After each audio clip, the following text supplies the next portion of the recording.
හා යාළුවේ යමුද මාත් එක්ක සරුංගලයක් යවන්න. මේ තමයි අපේ වෙලේ. සරුංගලේ නම් කොහොමද කියලා තනියෙන් තමයි අද ඉන්නේ. යාළුවෝ කවුරු වෙන්නේ නැහැ. සරුංගලේ නම් කොහොම හරි යවාගත්තා.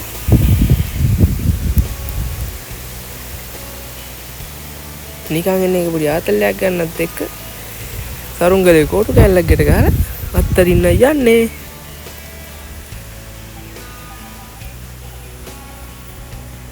මේ නම් අපි දැන් අත්තරල බලමු. ලයිට් එක තියෙන හින්දා බයයි ඒක ඉස්සරහට ආවේ. සරුංගලේ නම් ඇත්තරියා.